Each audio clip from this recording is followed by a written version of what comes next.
And something we haven't been discussing hardly at all is what's happening in politics. Rick Newman joins us now to give us an update on just what in the world is happening down in Washington, D.C. And Rick, I've got to say, it's been kind of nice just talking about GameStop and AMC and, having these fights about whether Robinhood is, if they know they're in the right business. But that's not your job. Your job is to pay attention to DC and economic policy. So where are we at with all that today?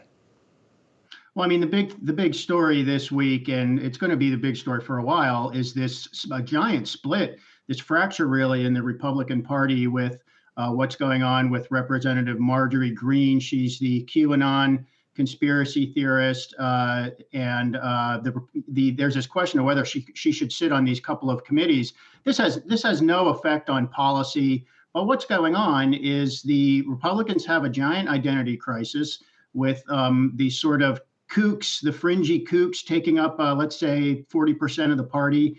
And Democrats just want to milk this for everything they can. So they're going to have this vote today on whether to kick her off these couple of committees.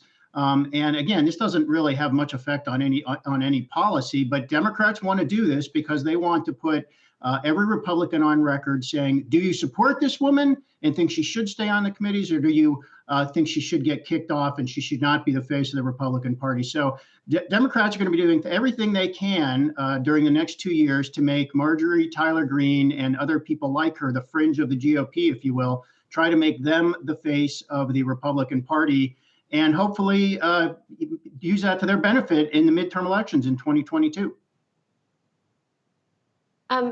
So let's also talk about what if it makes a difference in policy at all, Rick. And I don't mean about what her specifically and what committee she's on. I more mean this split within the party. Presumably, it's not going to be a split when it comes to, say, voting for impeachment or not, or is it? So we're going to get the impeachment trial starting next week. And this is just going to be uncomfortable for Republicans because they just want this matter to go away. And again, it's the same strategy for Democrats. They want Republicans to be on the record, either supporting Trump, encouraging the rioters to go to the Capitol, or not. So the way this starts to affect policy is really what happens in future elections. And I think that's what's really going on here.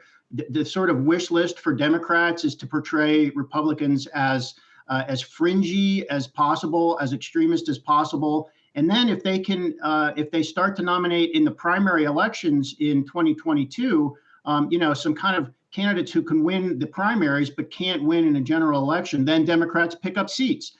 And I don't think they're going to ever get a 10-seat majority in the Senate to overcome the filibuster. But they could pick up a few seats, and that makes it easier to pass legislation in the second 2-year phase of Biden's presidency. So I think this is all about the 2022 elections and even the 2024 presidential election. I mean, Rick, it's strange to say that discussing a congressperson who believes QAnon is a real thing is politics as usual. But does it seem to you like this is more? I mean, this feels like classic politicking, trying to back your opponent into an untenable position and then run on that record. But I mean, the details are different. It kind of does feel like more normal. I mean, the president doesn't tweet in the morning. At least we got that going for us. With the one really odd factor that Donald Trump still apparently is sort of the most important figure in the Republican Party. And I think Democrats aren't sure if that's a good thing or a bad thing. I mean, he does have the ability to rally people, and we know that he got people to vote for him who don't normally vote in 2016 and even more so in 2020. But on the other hand, Trump's legacy is first he lost the House of Representatives in 2018, then he lost the presidency for Republicans in 2020, and then he lost the Senate for Republicans. So there are, a lot of Republicans who just want to move on from Trump.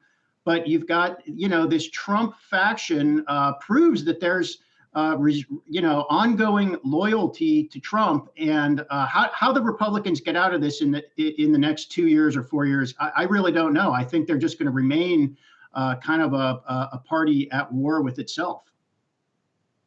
All right. Yahoo Finance's Rick Newman. Rick, always good to see you. We used to see each other, I think, almost every day.